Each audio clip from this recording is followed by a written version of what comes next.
말씀 보겠습니다. 출애굽기 32장 25절에서 29절까지 한 절씩 교독하겠습니다.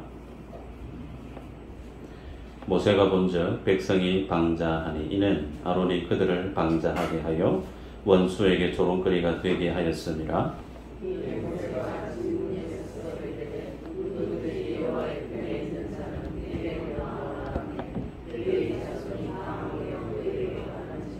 모세가 그들에게 이르되 이스라엘의 하나님 여호와께서 이렇게 말씀하시기를 너희는 각각 허리에 칼을 차고 진 이 문에서 저 문까지 왕래하며 각 사람이 그 형제를 각 사람이 자기의 친구를 각 사람이 자기의 이웃을 죽이라 하셨느니라.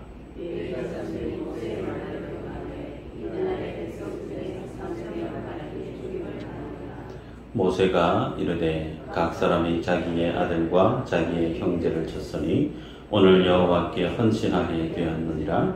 그가 오늘 너희에게 복을 내리시리라. 아멘.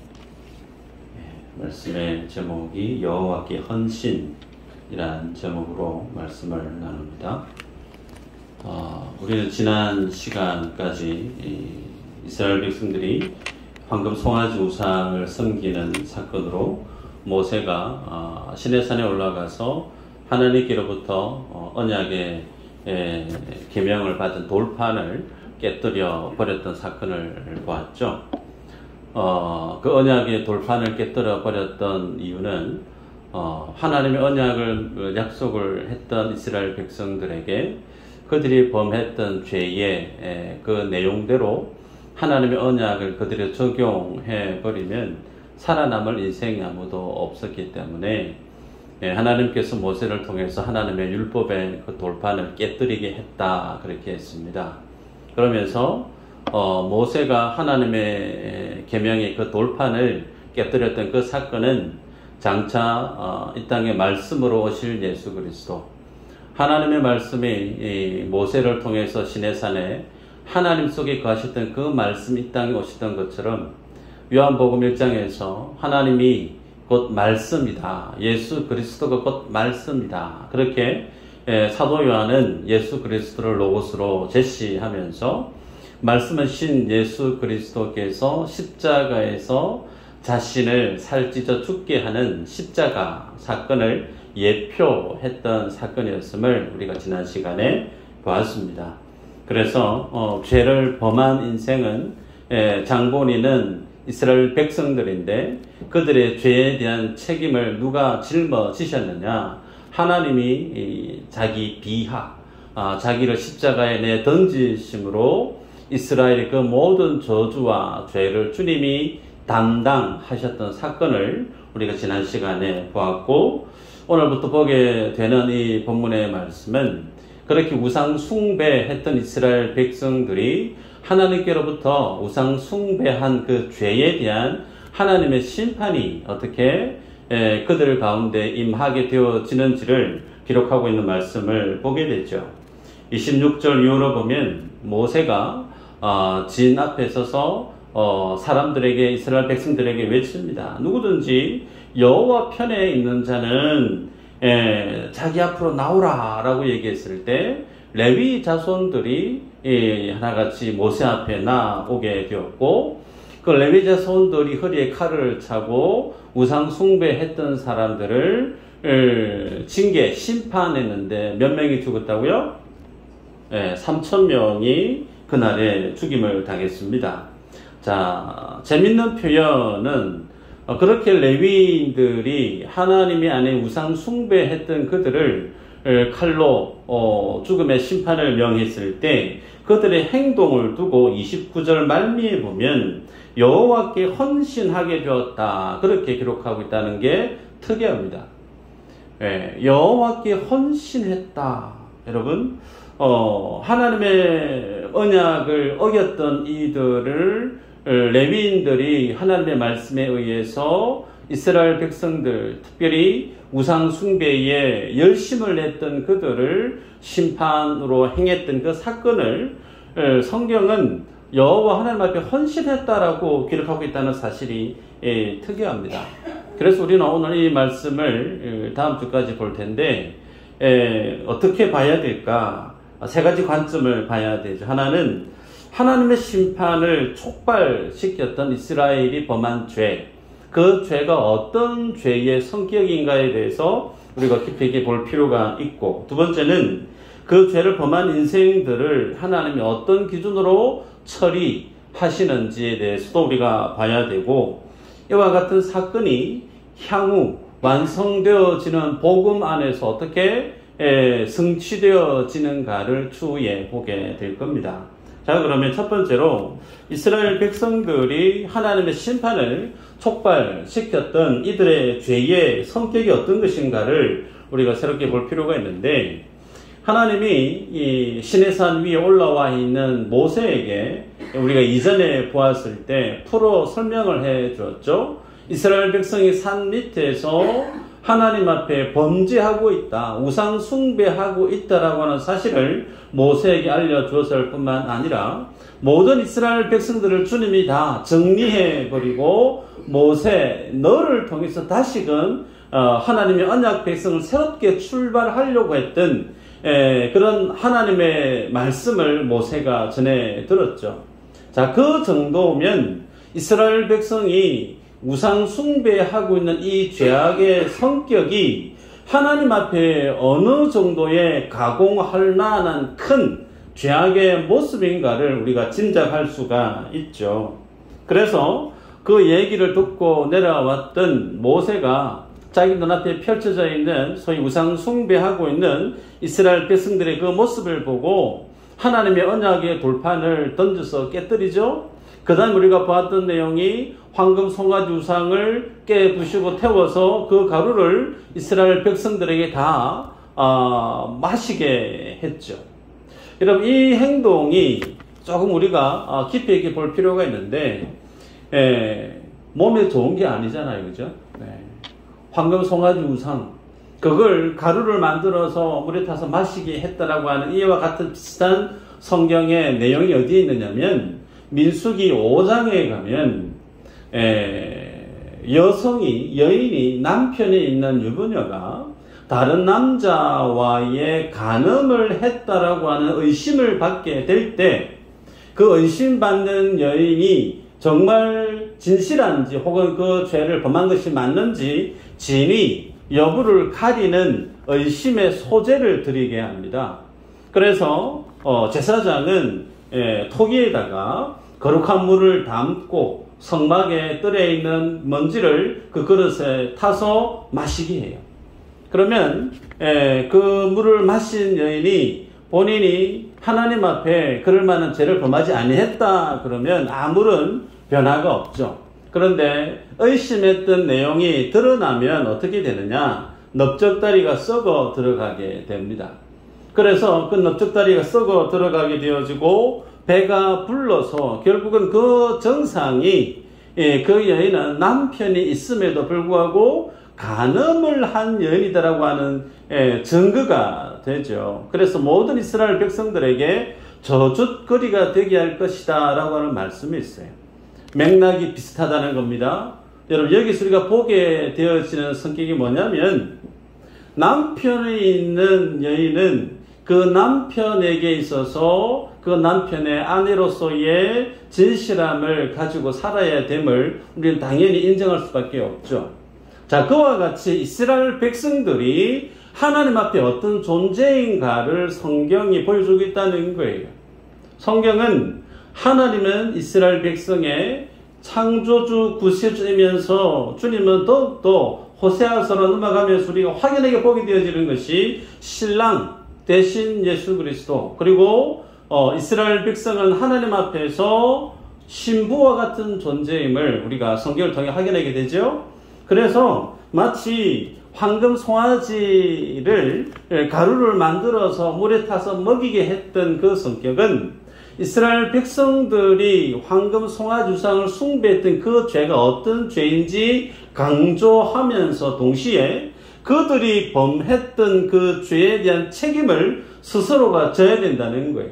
그러면서 이스라엘 백성들은 어떤 존재인가? 그들을 구원해내신 여호와 하나님 앞에 마치 신부와도 같은 존재임을 이와 같은 황금 송아지 우상의 가루를 이스라엘 백성들에게 먹임으로 성경은 우리에게 제시하고 있습니다.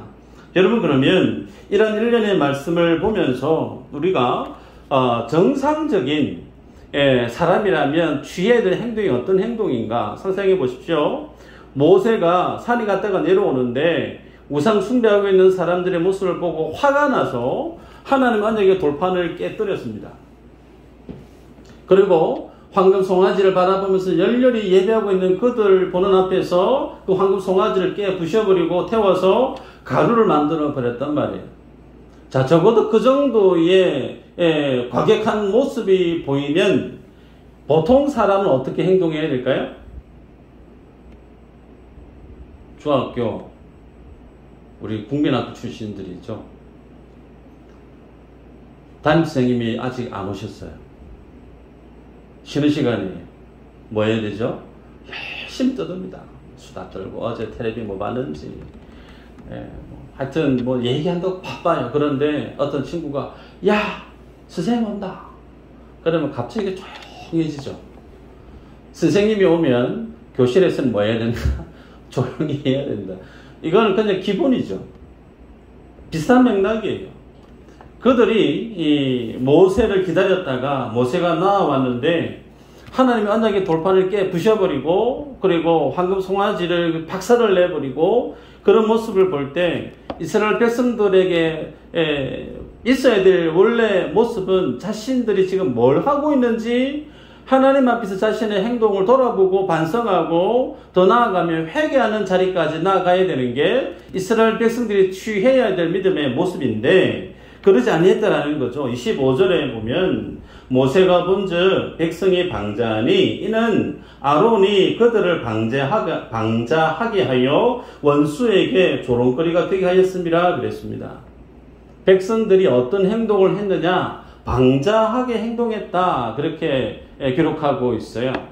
방자하게 행동하다 이 말의 사전적인 의미는 좀 과격하지만 미쳐 날뛴다 그런 뜻이에요. 여러분,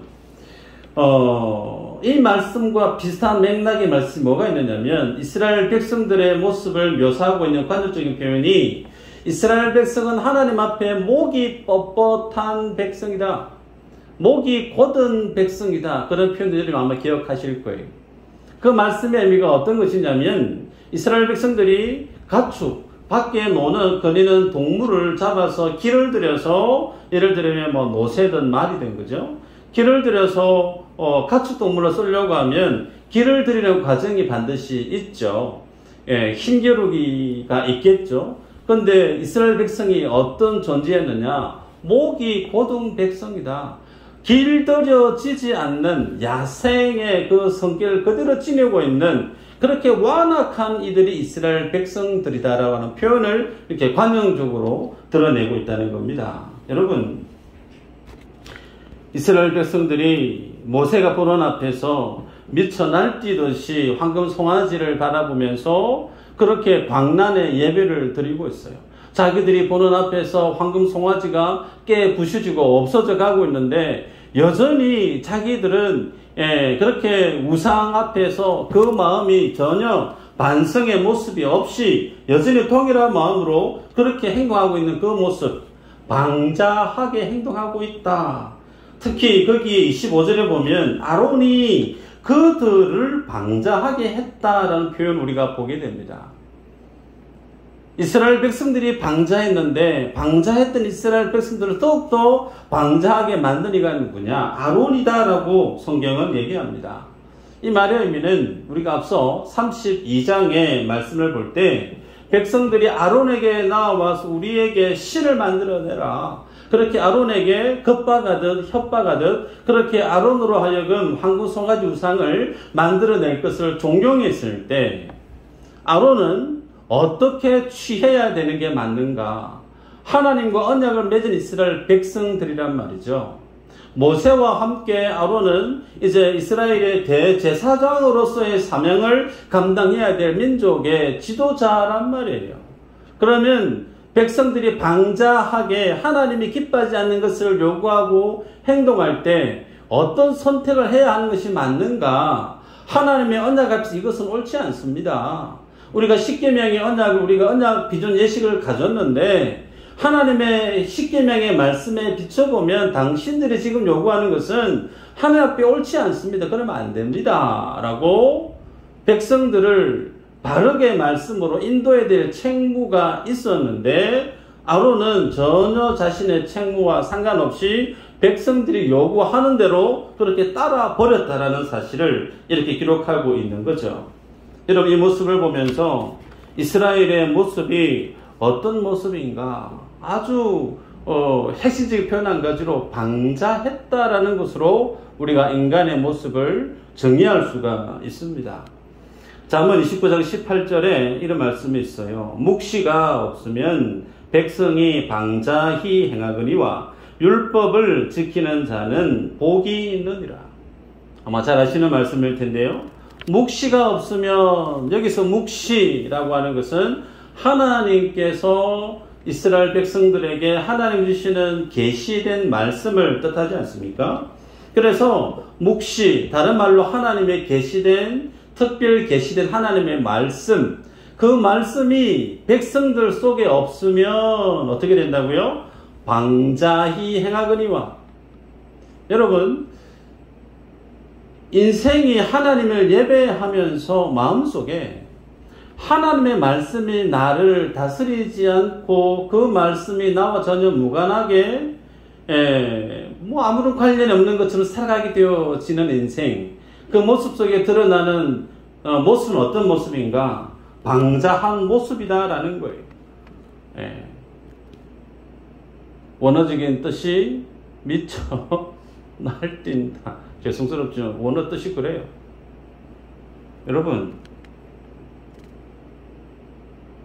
창세기 6장에 보면 노아의 홍수 이후의 사건이 쭉 소개되어지는데 하나님의 사람들이 사람의 딸들의 아름다움을 보고 자기들이 좋아하는 모든 여자를 아내로 삼았다라는 표현이 있어요. 자기들이 보기에 마음에 드는 모든 여자들을 자기 아내로 다 삼았다. 그러면서 그 하나님의 아들들이 육체가 되었다. 소위 고기 덩어리가 되었다. 그러면서 하나님이 더는 그들과 함께하지 아니하겠다라고 말씀하시는 내용이 있죠.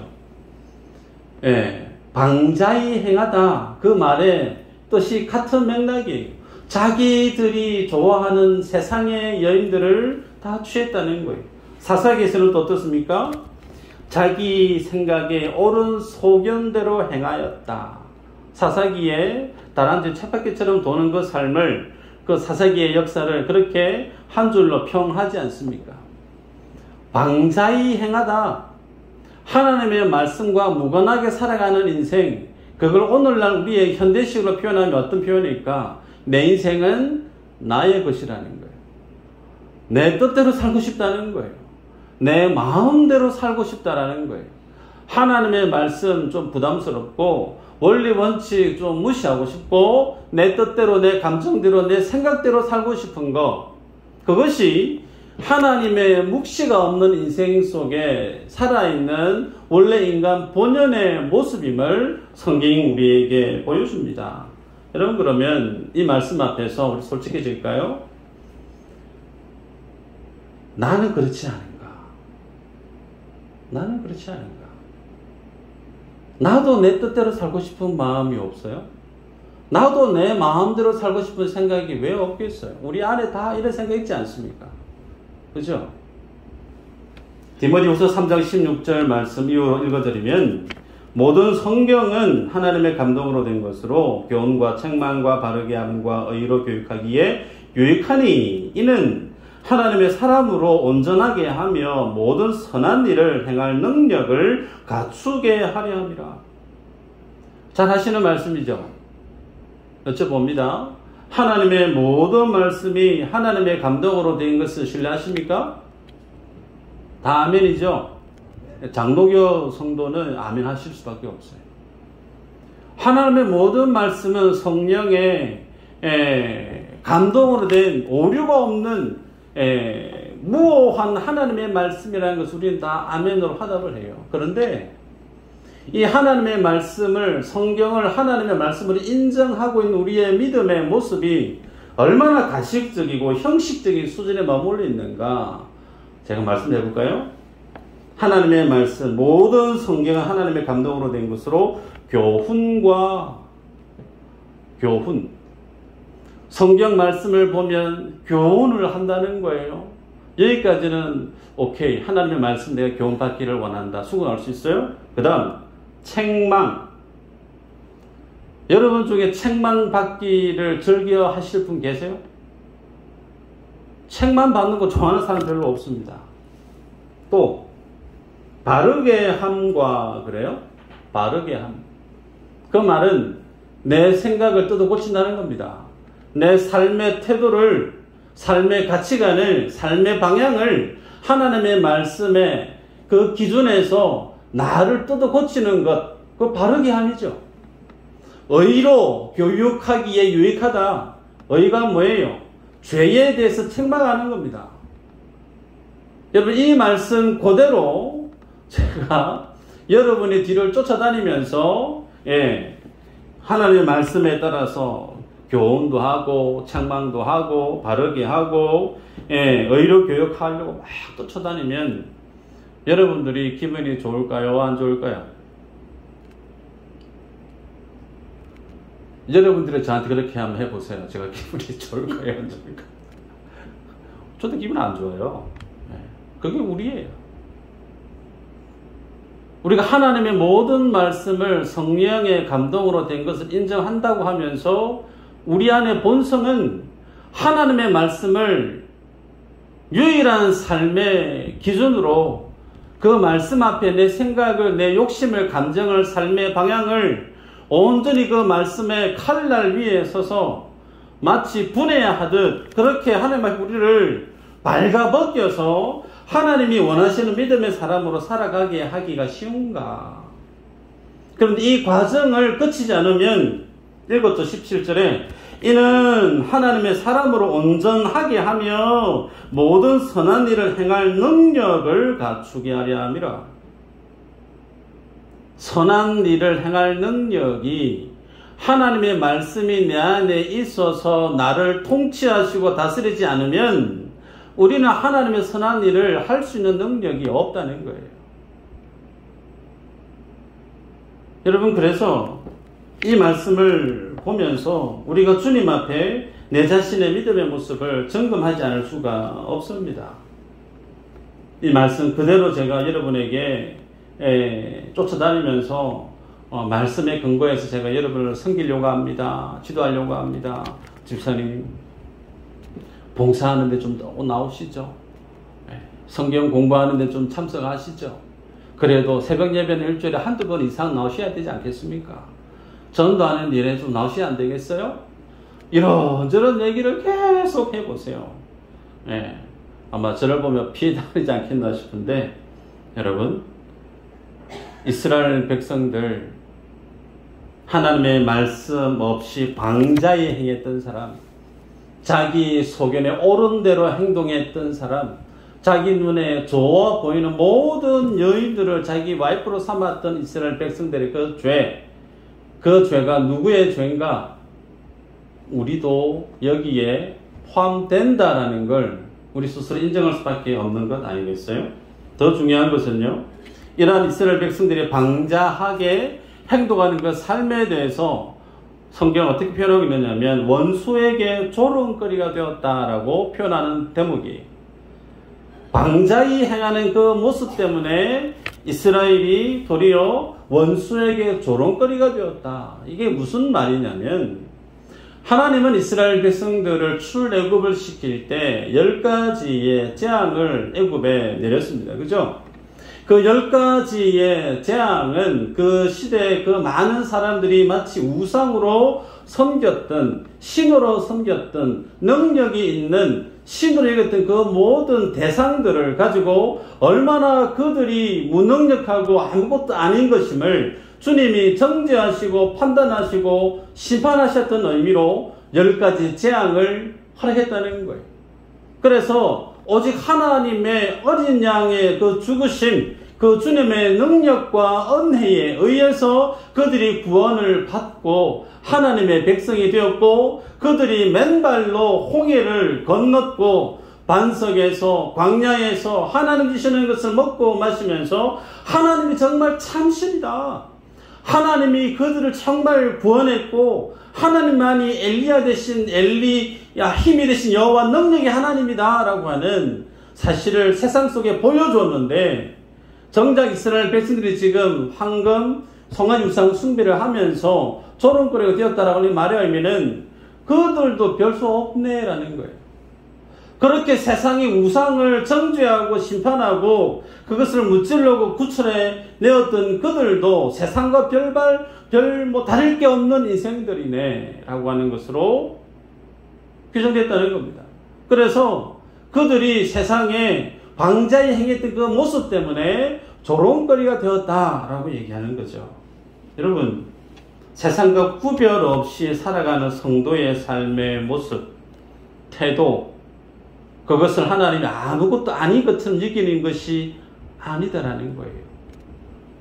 그래서 우리들은 이 말씀을 보면 죄에 대해서 무뎌져 있고 죄에 대해서 무감각해 있는 인생의 그 죄악된 삶의 그 정상을 심각하게 볼 수 있어야 됩니다. 본문 22절에 보면 아론이 이르되 내 주여 놓아지 마소서 이 백성의 악함을 당신이 아나이다 라는 표현이 있어요. 22절에 아론이 지금 내 주여 놓아지 마소서 이 백성의 악함을 당신이 아나이다, 이걸 직역하면 이런 뜻입니다. 아론이 모세에게 말하기를 이 일은 그렇게 화를 낼 만한 일이 아닙니다. 당신은 이미 이스라엘 백성들의 죄악을 경험해서 알고 있습니다. 그 뜻이에요. 원래 이스라엘 백성들은 우상 숭배하고 불순종하고 하나님 말씀 따르지 않기를 유명한 백성들인데 이렇게 알고 있는 거 아니에요? 모세 그다지 그거 가지고 화내거나 그렇게 기분 나쁠 일이 아닙니다. 당연한 거 아니에요? 분위기가 그렇다라는 거예요. 여러분, 아론이 좀 전에도 말씀드렸지만 이스라엘 백성들을 하나님께로 이끌어야 될 대제사장으로서의 직분을 감당해야 될 지도자입니다. 그런 지도자가 이스라엘 백성들의 죄의 그 모습을 보고 별거 아니다, 그럴 수 있다, 한두 번도 아닌데 그 정도는 그냥 지나가도 될 정도의 죄의 그런 모습이다. 죄에 한없이 무뎌져 있고 둔감해 있는 아론의 모습을 오늘 우리가 본문을 통해 보게 됐죠. 여러분, 이 모습을 보면서 나의 모습을 점검하지 않을 수가 없습니다. 우리들이 어떻게 구원을 받았는가? 하나님의 아들 독생자 예수님이 십자가에 피 흘려 죽으심으로 우리가 구원을 받았단 말이에요. 이스라엘 백성들 마찬가지죠. 그렇게 하나님의 놀라운 은혜와 사랑으로 말로 표현할 수 없는 그 크신 하나님의 은혜와 사랑으로 우리가 구원을 받은 하나님의 자녀가 되어졌는데, 구원받은 하나님의 자녀로서의 삶을 살지 않고 죄를 먹고 마시고 죄 가운데 뒹굴고 세상 사람과 크게 구분이 가지 않는 그 삶을 살아갈 때 세상으로부터 어떤 존재가 되어졌느냐? 조롱거리가 되어졌다라는 거예요. 하나님의 은혜로, 하나님의 피 흘리심으로 구원 입은 우리가 우리의 삶의 모습이 주님 앞에 의롭지 못한 그것 때문에 우리가 세상의 조롱거리가 되어지는 그 모습을 하나님은 결코 그 죄를 작은 죄로 취하지 않는다라는 거예요. 중요합니다. 더욱이 여기에서 더 우리의 마음을 후벼파는 것이 공동체의 지도자에게 주어진 책무예요. 아론이 죄를 범하고 방자에 행하는 이스라엘 백성들의 허물을 보고 당신들은 그렇게 하면 안 됩니다라고 하는 말씀 앞에 끼어 있어야 되는데, 아론도 이스라엘 백성들과 다르지 않았다라는 겁니다.